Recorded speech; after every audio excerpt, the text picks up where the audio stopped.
So if you ever get the chance to go to Stockholm, I urge you to visit that neighborhood and just spend an hour or two and just walk through it. There's a visitor center there as well, from run by the city, that has a big model of the whole neighborhood and also some of the explains some of the technological features in terms, for example, the waste collection or the central heating units, and how this all works. So it's a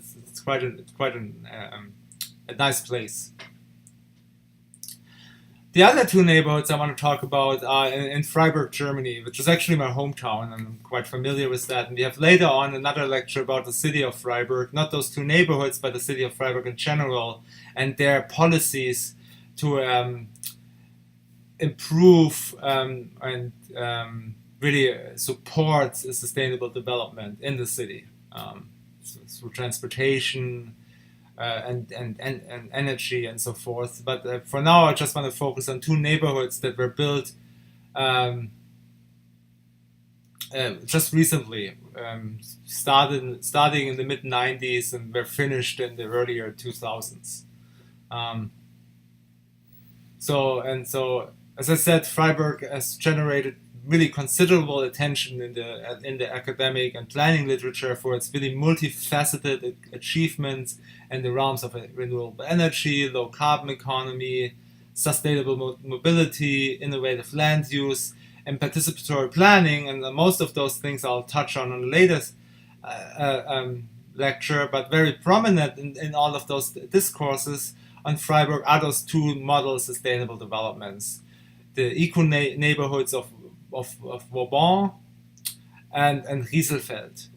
Uh, and while these neighborhoods reflect really different interpretations and ideologies of the sustainable city, they became equally prominent examples of Freiburg's sustainable urban development agenda. Um, and as I said, they were both built during the 1990s, early 2000s. At the time when the city experienced a significant housing shortage that spurred rapid suburbanization, and rent prices really skyrocketed. Freiburg really got a huge traffic problem because so many people who still worked in the city but couldn't live in the city more, either because they couldn't afford it or because they just couldn't find anything. It's not that big of a city. It's about 220,000 people, I think, but it's located in a very nice part of the country. There's a huge university there. There's a lot of IT and tech industry there. Good paying jobs, but the housing market just couldn't keep up with that. And both developments have been widely praised for their holistic sustainability planning. And it's also a case study. And I'm doing a lot of research there at the moment over the past 2 or 3 years, and it's ever ongoing.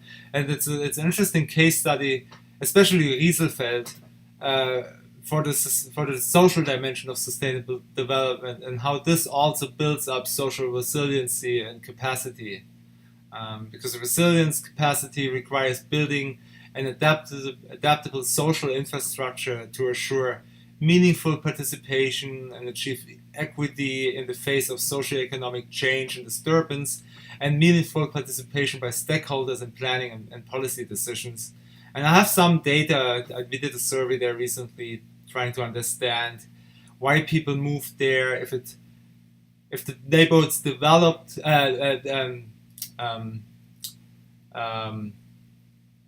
delivered. I mean, what they promised, and so on. And so I'll talk about that a little bit at the end of this presentation. I also published a paper on it if you want to read more about it. So let's start. Let's just give an overall idea. Both neighborhoods had similar goals: to create strong, vibrant, healthy, sustainable, and resilient communities, which is very interesting to understand, or important to understand in both cases of the neighborhood, is the whole development process is quite different compared to more traditional developments. So in this case, the city council really controlled the process from the outset, rather than responding to private developers. So what that means is the problem. One of the downsides of Rieselfeld and Vauban, and also in Stockholm, is that it took a long time to build those neighborhoods, and part of it is they wanted to keep the prices down, and one way to do that is to keep developers out that speculate with land, that might not rent out everything right away. They let it sit on the market. They want to and then they have to pay more for marketing and advertising. So before anything got built in Freiburg and in those two neighborhoods, there was a multi-year marketing campaign by the city, just in newspapers, introducing the concepts of the neighborhoods to potential people, not just buyers, but to people who want to live there.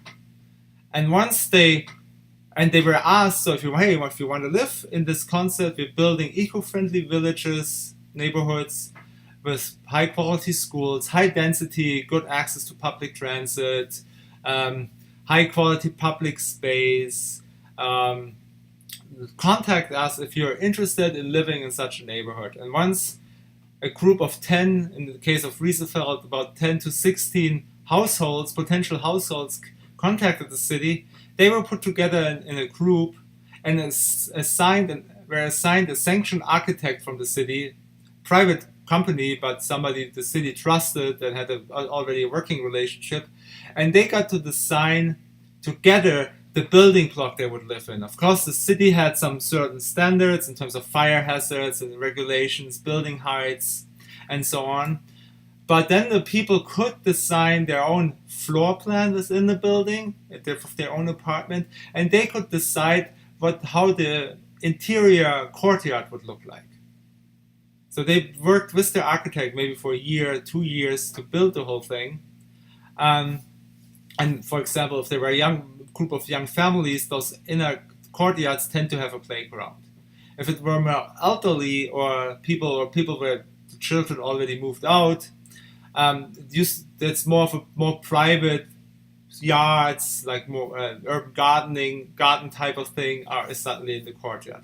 However, what that does is the neighbors know each other before they actually move in, and it also helps the city because they don't start building anything before the units are already sold. So they have the capital. They don't have to invest too much at the beginning. Of course, they have to provide certain infrastructure, roads and canals, but they don't have to put up the money for the actual building. That's taken care of by the people who are going to live there. So that's a model that the city likes. They feel they're in control. On the other hand, the people are early on involved in the decision making and the design process, so they're very proud now of their neighborhood because they feel they had a say in it, how it was developed, and as a result, again, people care about this place. They have a sense of pride. They know their neighbors. They take very well care of it. There's very little crime. There's this whole idea of eyes on the street because of this high quality public space. There are people outside all the time. So it's an overall very safe neighborhood with very little traffic, none in Vauban. I'll get to that in a minute, and very little in Rieselfeld. And the social dimensions were really considered throughout the process. So when the neighborhood was built, the first thing before any apartment was built, there was a light rail station. Was put in onto this empty field right at the beginning, signaling also low-income families, hey, I can move there. I don't need a car. I'm not able to work there. There are not enough jobs. They're not my type of jobs, but I have easy access to a very good public transit network in Freiburg right off the bat, so I can live there. And since all those housing, in order to get state funding, you have to provide a certain amount of affordable housing. So all those units in the building block are of different sizes, so that allows different levels of income all live in the neighborhood and have equal access to high quality schools and other infrastructure services. So there's no segregation by income, as it's often the case in more traditional neighborhoods. But I just have to look outside of my window. Pretty much every house in my street has the same value, and there's no super more significantly more expensive houses or significantly cheaper houses in my street. So that we are all kind of similar income groups, which is unfortunate. It would be better to have a mixed, and more of a mixed, diverse population. And as I said, the community was closely engaged in the development process, and the planners and architects do allow individual designs within an overall framework of the design codes. And as you can see here in the pictures, were all things that were built very early at the beginning. There's a community center in the middle, then in the middle is a church, but it's used by all religions, so they all share the space. So it's easy to interact, to learn, get to know other cultural groups. And the picture on the right is the elementary school of the neighborhood, which is now the largest elementary school in the state, just because so many young families really bought into this idea. This is all in Rieselfeld, and it's so there are tons of kids now on the streets and on the playgrounds in that neighborhood. So here's Rieselfeld.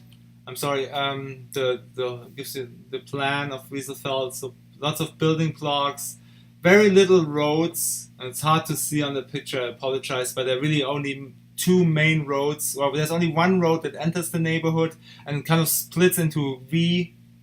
So there are two main roads that go into the neighborhood. Everything else is walkways and bicycle lanes. And so, again, no matter where you live, you usually don't have to cross more than one street to get to a school, to get to a supermarket, or to get to a playground, which makes the neighborhood very safe. It's about 70 hectares. It's at the outskirts of Freiburg, so that's that's one of the few points of criticism. It's not a brownfield development. In order to build this, actually, the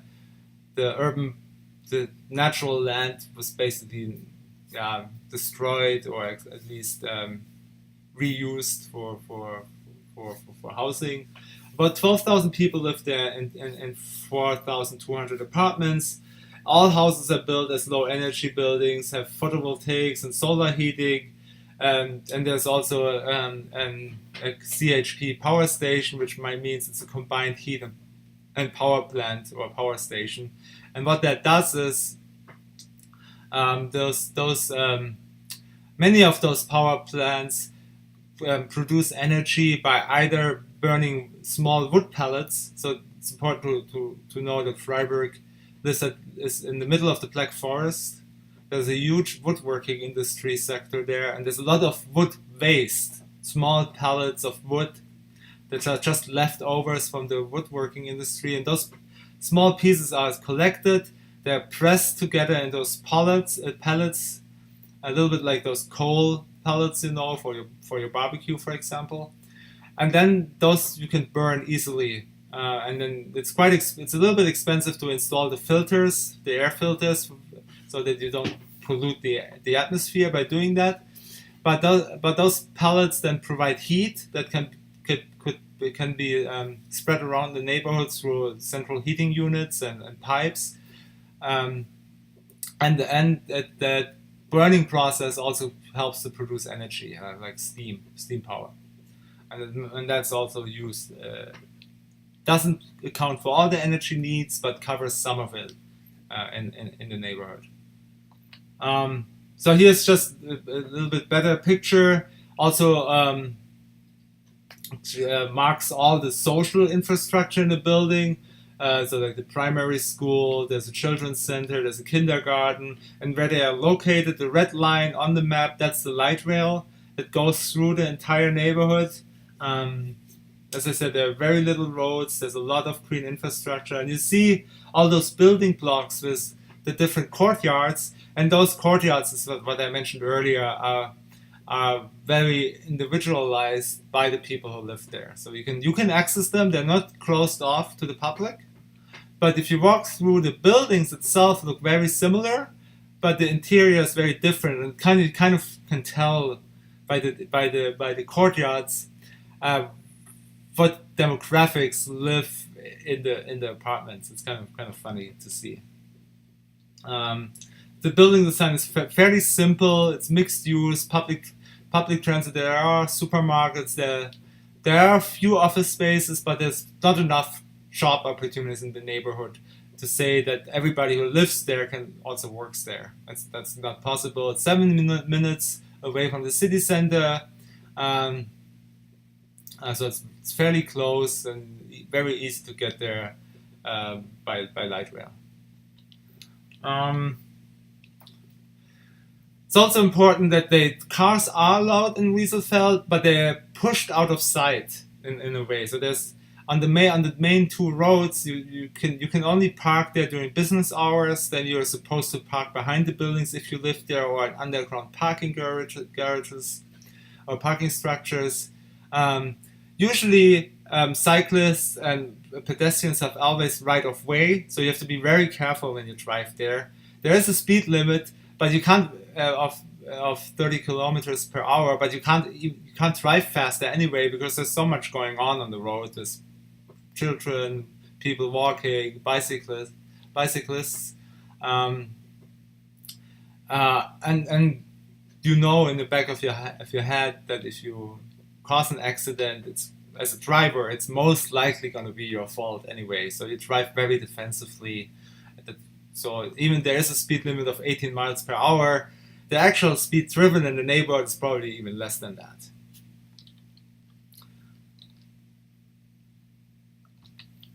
So it's just some of the pictures to give you an idea how the neighborhood looks like. I visited it with a colleague from ASU in 2013 just to show him the neighborhood a little bit and to interview people who live there.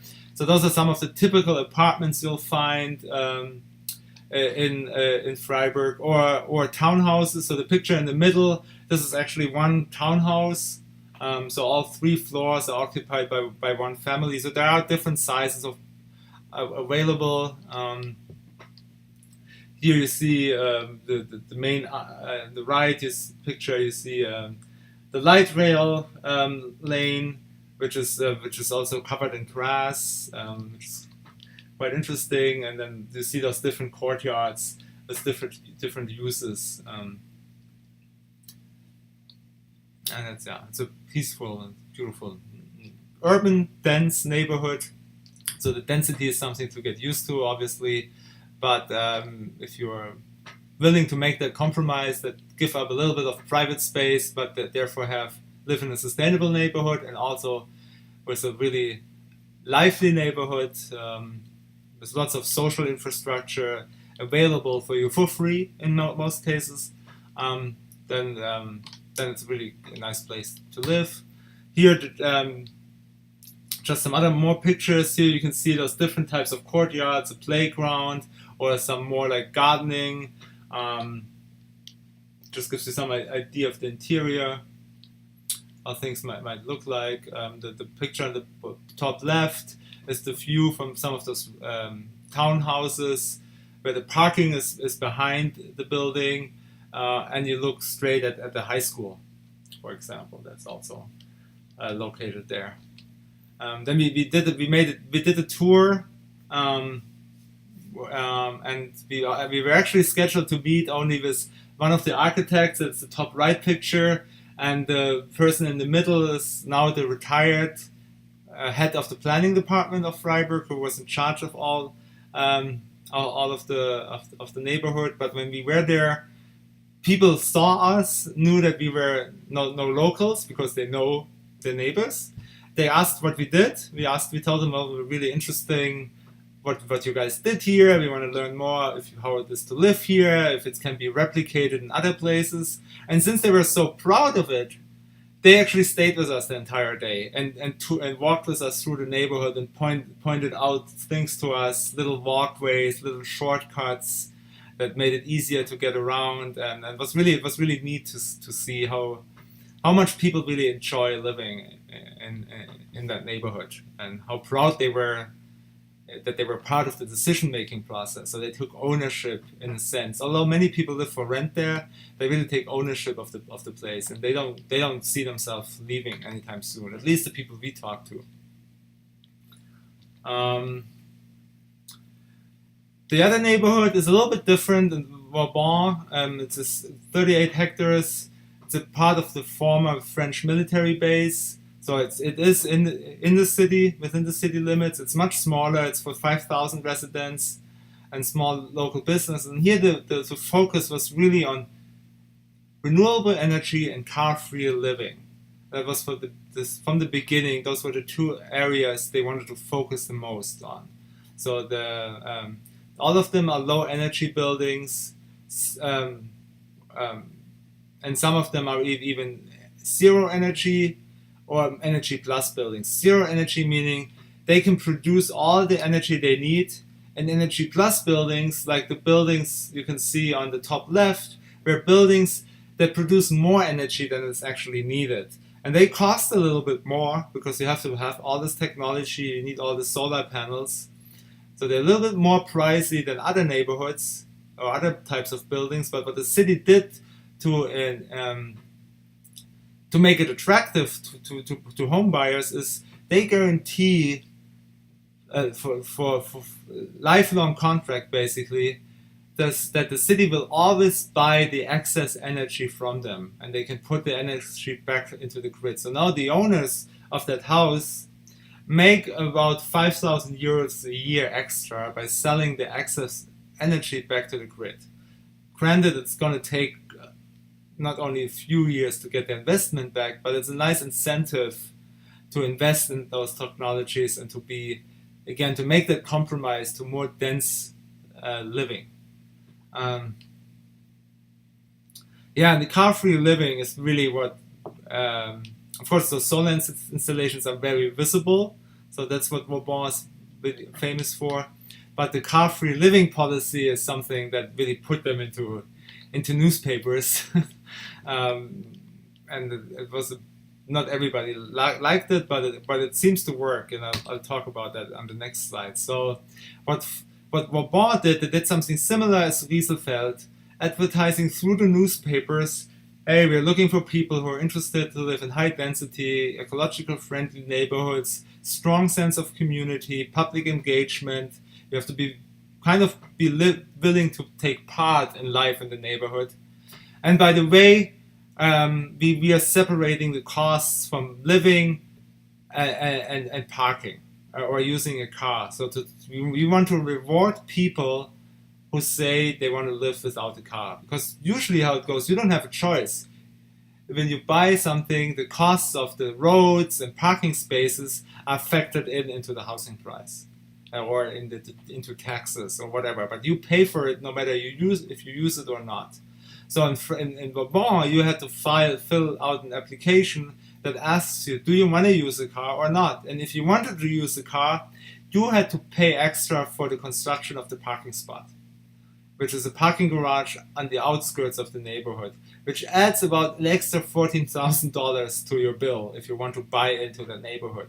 But what that does is it rewards the people financially who are willing to make the step. No, I don't want a car anymore, and then they don't have to pay for services that they're not using anyway. And so there's a light rail station again. There's bus stops.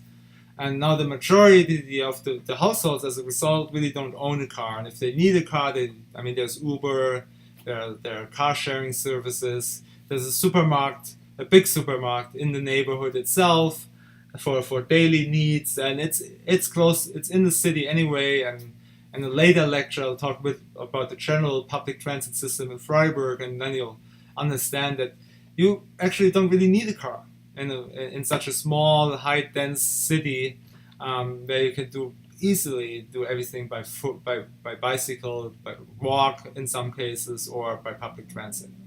And it's been linked to the light rail system since 2006.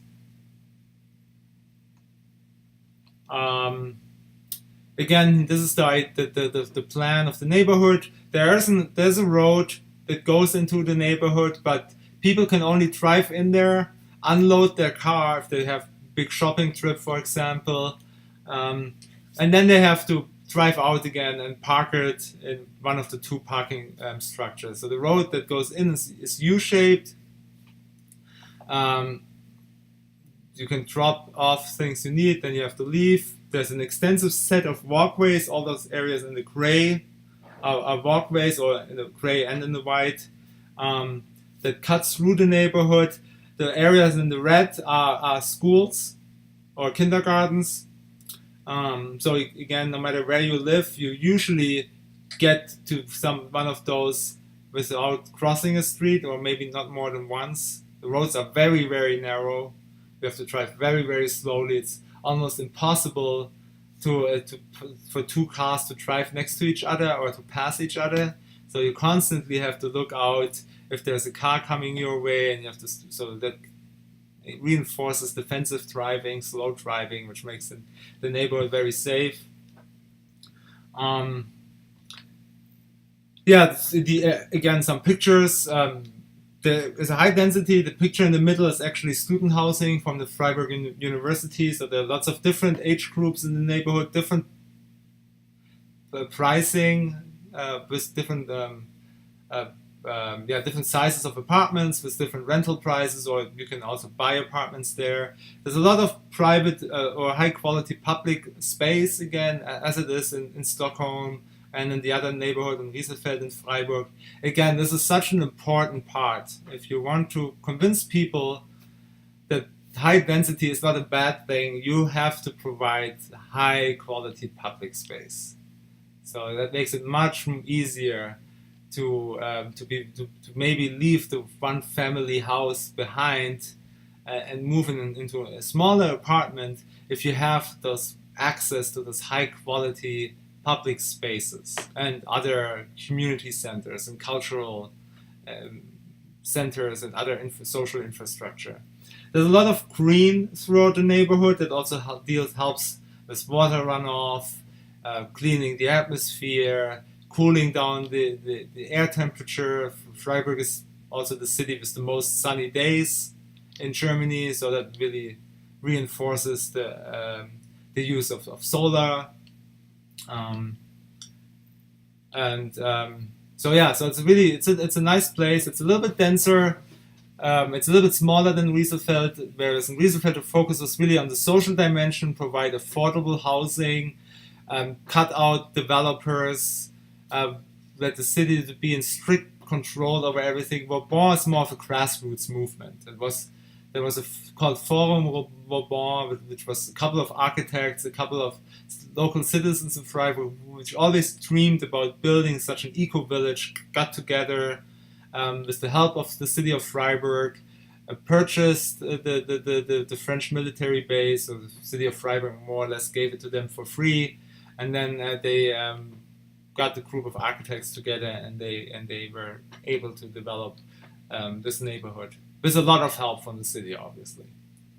So now that both neighborhoods are finished, the question is, did it work? Another very interesting detail that I forgot to mention is, another thing to keep houses affordable and to keep speculators out is that if you bought into Rieselfeld or Vauban, in your contract, if you bought property or an apartment, you were not able to sell for at least 5 years. So that really reinforced people. So they really wanted to make sure that people who buy stuff or buy real estate, buy an apartment there, are the people who want to live there. And now those 5 years are over. And now it's really interesting. So now things are going back onto the market at silly prices in some cases, because it's so popular, so much more expensive now than it used to be, because Freiburg has a housing crisis again. They need more living space. Students, it's a university town, many students who go there to college don't really want to leave, and so it's a very young population. It's growing, and we are now asked the question, me and some of my colleagues, we want to understand that better and ask the question, so did it work? Are those neighborhoods not just environmentally friendly, but do they also have a strong social fabric? Did they achieve everything that they were set out to do? And so we asked the two questions. We asked the two neighborhoods several questions, research questions. Do the neighborhoods have a strong social fabric? Is this something, the way it's been done, that can be transferred and implemented somewhere else? How do the residents who live there now perceive living in the two neighborhoods? Is it everything they were promised to? Is it did they find what they expected? What motivated them to live there? So we asked them. So we started a survey. There was a student of mine about 2 years ago, or depending when you're watching this video, at the beginning of 2016, did a survey there. Spent a couple of weeks in Freiburg and got to tour the neighborhood. And they asked about environmental perceptions, the motivation of current residents to move there, how the residents perceive the neighborhood, and what they think the strengths and the shortcomings are. And our hope is that that data can help the city of Freiburg moving forward, because they are planning now another neighborhood similar to Rieselfeld, which the working title, the project title is Rieselfeld 2, which is in the very early stages of the planning process, because they do need more living space. Because there's a housing crisis in the city that actually cost the mayor, the longtime mayor, his election, because he couldn't keep his promise providing affordable housing. The city is just getting ridiculously expensive at the moment. So what we are looking at is, so there are plenty of contributing factors for urban social sustainability. Some of them are non-physical factors, some of them are physical factors. We looked at the neighborhoods. So those are the key important factors for to establish a social or to ensure urban sustainable development, including the social dimension of it, something that's often overlooked. When you think about sustainability, often people think about the environment, they think about business and the economy, but they don't often neglect to look at the social aspects of it. So those are all key aspects that make a neighborhood really socially sustainable for the social dimension. And so we look at those two neighborhoods and try to find out what is present there and what is maybe might be missing, and how strong is it present, and are the people who live there, are they actually aware of this, or are there other factors why they moved to the neighborhood? And all this marketing of the city of Freiburg, eco-friendly, socially just, it doesn't even matter to the people who live there. They just wanted nice apartments. So we did a survey. We asked them, just really quickly, I just want to show a little bit of the data. We asked them what were the most important factors for them to move there. It had to be quiet. There had to be a strong sense of community, energy efficiency of households, and environmentally friendly designs. Were all things that people that moved there from the get-go thought that was very important in their decision making to move there in the first place. And that's somewhat in line with the marketing campaign that the city of Freiburg had, finding those people to start those building groups. Remember that I talked about earlier, and get an architect assigned. So there's a strong indication that process that the city did is working in attracting the types of people that want to live in those neighborhoods, and that are needed to make those types of neighborhoods, at the moment at least, to make them work and to be successful. Another thing, we then also specifically asked them about the relative importance of environmental and social factors in deciding whether or not to move to the two neighborhoods. And overall, the response percentages show that the environmental factors were seen as somewhat important in both the neighborhoods. In Vauban, this was 68.9%. In Rieselfeld, it was 72 or 73%. And environmental factors were significantly less important, however, than social factors. For example, environmental factors averaged 12.9% as being very important, while social factors averaged almost 38%. And so social factors were seen as somewhat important in both of the neighborhoods, which is very interesting. So that the social dimension is really important, was really important to the people who live there. And then finally, we also asked what's the level of social engagement, because if you think about resiliency, we talked about that I think already in the resiliency lecture, the social pillar is very important, because in many cases the first responders of any type of crisis in a neighborhood are the people who live there. So there, it's really key that they know their neighbors. They can point out people that are more likely at risk than others: elderly, women, children, or just younger population, or babies. So in order to build not just sustainable but resilient neighborhood, the social engagement is actually a very important aspect of it. And those are just some of the numbers. We asked them on a scale to 1 to 7, how many do you feel you have a lot of social contacts, with 1 as being very little to 7 is a lot, and also with the local, do you feel you have the ability to influence local decisions and participate in local organizations.